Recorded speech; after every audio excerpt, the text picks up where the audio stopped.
رب العزت کی توفیق اور مہربانی اور اپنے بزرگوں کی دعاؤں سے زکوٰۃ کے خاص مسائل کا بیان چل رہا ہے۔ آج زکوٰۃ کے احکام کو اختتام تک پہنچائیں گے اور کل سے روزے کے احکام انشاءاللہ شروع ہوں۔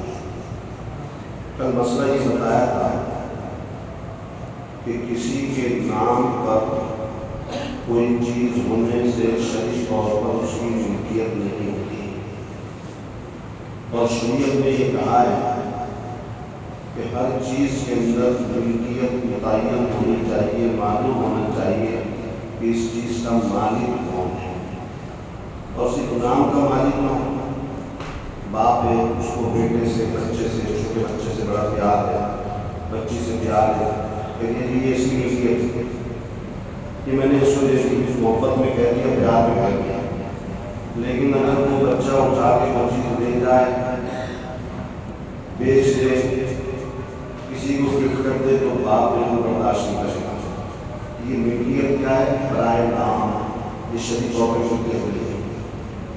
ملکیت یہ ہوتی ہے کہ پورا اختیار اس کو دے دیا جائے، اس کی مرضی بیچے، اس کی مرضی کسی کو دے، کچھ بھی کرے، پھر کسی کو بولنے کا اختیار نہیں ہو، وہ ہوتی ہے ملکیت۔ تو ایسی ملکیت میں متعین کرنا ضروری ہے کہ اس چیز کا مالک ہو گیا۔ اس کے اندر ایک بات اور آگے یاد رکھیے گا، سب کے گھروں میں بچے ہوتے ہیں، بہت سے باپ ہیں اور بہت سے باپ بننا ہے کہ بچوں کے لیے جو چیز خریدے، بچہ ہو یا بچی، ہزاروں چیزیں، کپڑے خرید لیں، جوتے خرید لیں، اور کوئی چیز استعمال کی خرید لیں، تو اگر آپ نے اس بچے کو اس کپڑے کا، اس جوتے کا، کوئی بھی استعمال کی چیز کا مالک بنا دیا، تو پھر ماں اور باپ کو وہ چیز اس سے لینے کا، کسی اور کو دینے کا اختیار ختم ہو گیا۔ جوڑا خرید کے دے دیا بیٹی کو، بیٹے کو بھی آپ کا ہے، ہم نے آپ کو گفٹ کر دیا، آپ مالک ہیں۔ اب وہ بچہ مالک ہو گیا، بچی مالک ہو گئی۔ اب کل کو ماں اور باپ یہ نہیں کر سکتے کہ لاؤ جی یہ لاؤ، دوسرے بچے کو دے دیں، دوسرے کو پہننے کے لیے دے دیں، اس کی مرضی کے بغیر اس کو دے دیا۔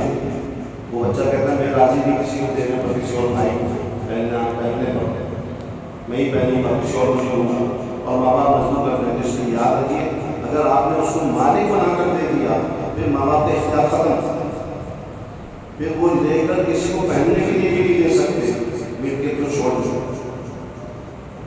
اس لیے بچوں کو دیتے ہوئے، بناتے ہوئے، خریدتے ہوئے یہ سوچ لیں کہ ملکیت کس کی کر دی جائے۔ اپنی یا تو ملکیت رکھے کہ جب تک وہ چاہے وہ استعمال کرے، اور جب ماں باپ چاہے دوسرے بچے کو دے دے، کسی اور کو دے دے، تو پھر تو ٹھیک ہے۔ لیکن اگر اس کو مالک بنا دیا، پھر لینے کا اختیار نہیں، یہ بات سمجھتی۔ اس لیے زیور جو بنانے بچی کے لیے، چھوٹی بچی ہے، اس سے بڑی محبت ہوتی ہے، زیور بنا دیتے ہیں چھوٹی عمر میں، اس میں بھی ملکیت متعین ہونی چاہیے، اس کی ملکیت کہتے ہیں ہاں جی اسی کا ہے، بچی کا ہے، یہ استعمال کرے، اور کون کرے گا؟ بھائی استعمال سے ملکیت نہیں آتی، یاد رکھیے، ساری زندگی استعمال کرے، اس سے ملکیت نہیں آئے گی۔ ملکیت کا مطلب میں بتا چکا ہوں، یہ ہے کہ اس کو پورا اختیار دے کہ وہ بچی جب چاہے استعمال کرے، جب چاہے کسی کو دے دے، کسی دوست کو دے دے، کسی رشتے دار کو دے دے، جب چاہے بیچ دے، باپ کو بولنے کا بھی اختیار نہیں ہے۔ یہ ہوتی ہے ملکیت، اور ایسی استعمال کے لیے دیا تو یہ ملکیت نہیں ہے، یہ سمجھ لیں، یہ صرف استعمال کی اجازت ہے۔ پھر ملکیت کس کی ہوگی؟ یا ماں کی یا باپ کی۔ اس لیے ہر چیز کے اندر ملکیت کو متعین کرے، اس کا مالک کون ہے۔ زیور بنا کے دے رہے، اس کا مالک کون ہے؟ چونکہ زیور میں زکوٰۃ ہے، کپڑوں میں تو نہیں ہے، تو زیور کے اندر خاص طور پہ ملکیت متعین ہو تاکہ پتہ چلے جس کی ملکیت ہے وہ اس کی زکوٰۃ دے گا۔ ماں مالک ہے تو ماں پر زکوٰۃ لازم ہے، باپ مالک ہے تو اس میں زکوٰۃ لازم ہے، بیٹی مالک ہے تو اس میں زکوٰۃ لازم ہے۔ جو مالک ہوگا پھر اسی میں لازم ہوگی زکوٰۃ۔ اب یہ الگ بات ہے کہ گھر کے اندر ایک دوسرے کے ساتھ تعاون ہوتا ہے، ایک دوسرے کا خیال رکھا جاتا ہے، اسی طرح گھر کا نظام چلتا ہے، تو پھر وہ الگ بات ہے کہ پھر باپ اور شوہر جو وہ تعاون کر کے خود زکوٰۃ ادا کر دے، وہ ایک الگ مسئلہ ہے۔ لیکن ملکیت متعین کرنا ضروری ہے. یہ بتاؤ اس چیز کا مالک کون ہے، اس کا کون ہے، اس کا کون ہے. گھر کی ساری استعمال کی چیزوں میں ملکیت کا متعین ہونا شرعی طور پر ضروری ہے. ہزاروں چیزیں گھر میں استعمال ہو رہی ہیں، پتہ ہونا چاہیے کہ باپ مالک ہے یا ماں مالک ہے، شوہر مالک ہے یا بیوی مالک ہے، کون مالک ہے ان چیزوں کا. ٹھیک ہے، استعمال کریں سارے ملکیت متعین.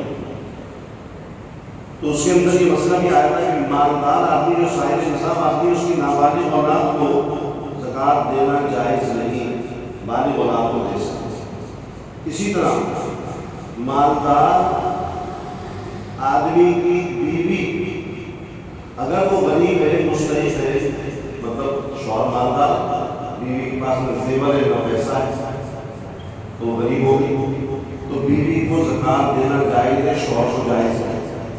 یا بیوی مالدار ہے، اس کے پاس بہت زیور ہے یا تھوڑا بھی زیور ہے تو اس سے بھی وہ شرعاً مستحق ہونے سے نکل جاتی ہے. لیکن شوہر کے پاس کچھ بھی نہیں ہے، نہ زیور ہے نہ پیسہ ہے، تو بیوی کو زکوٰۃ نہیں دے سکتے، شوہر کو زکوٰۃ دے سکتے. ہر ایک کی ملکیت الگ الگ ہے، اس میں سب کو الگ الگ کر کے اس کا حساب کیا جائے گا. اسی طرح مالدار آدمی خود مالدار ہے لیکن اس کے والدین غریب ہے، مستحق ہے، تو ان کو زکوٰۃ دینا جائز ہے، چاہے بیٹا کتنا ہی بڑا کھربپتی. اپنے ماں باپ، دادا، نانا، دادی، نانی، ماں، جتنے بھی اوپر کے ہیں ان کو زکوٰۃ دینا جائز نہیں، چاہے وہ غریب ہو مسلم. اسی طرح اپنی اولاد، بیٹا، بیٹی، پوتا، پوتی، نواسا، نواسی، نیچے تک جتنے بھی ہوں، چاہے وہ غریب ہوں، ان کو زکوٰۃ دینا جائز نہیں. اسی طرح میاں بیوی ایک دوسرے کو زکوٰۃ نہیں دے سکتے، چاہے کوئی بھی غریب ہو. شوہر غریب ہے تو بیوی نہیں دے سکتی، بیوی غریب ہے تو شوہر نہیں دے سکتا. البتہ یہ چند مخصوص رشتے ہیں جس میں زکوٰۃ نہیں دے سکتے. ماں باپ اوپر تک چلے جائیں، دادا پردادا، نام، اور اولاد ان کی اولاد، اور تیسرا میاں بیوی کا رشتہ. ان تین رشتوں کے علاوہ باقی سب رشتے داریوں میں اگر غریب اور مستحق میں زکوٰۃ دینا جائز ہے. ایک بھائی مالدار ہے، دوسرے بھائی غریب، تو بھائی کو زکوٰۃ دے سکتے ہیں. بہن مالدار ہے، بھائی غریب، بہن دے سکتی ہے، بھائی بہن دے سکتے ہیں، بھائی کو دے سکتے ہیں. اور جتنے بھی رشتے دار ہیں، رشتے داریاں، سب میں زکوٰۃ دینا جائز ہے.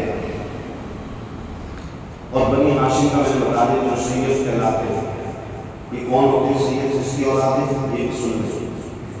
بنی ہاشم شرعی اعتبار سے ان کو کہا جاتا ہے جو حضرت عباس یا حضرت جعفر یا حضرت عقیل یا حضرت علی یا حضرت حارث بن عبد المطلب رضی اللہ تعالی عنہم ان میں سے کسی کی بھی اولاد ہو، یہ ہے بنو ہاشم سید. ان کو زکوٰۃ دینا جائز نہیں. زکوٰۃ کے علاوہ فطرہ بھی دینا جائز نہیں، اسی طرح فدیہ بھی دینا جائز نہیں. جو واجبات ہیں، صدقات واجبات، ان کو دینا جائز نہیں. البتہ صدقہ نافلہ ان کو دے سکتے ہیں.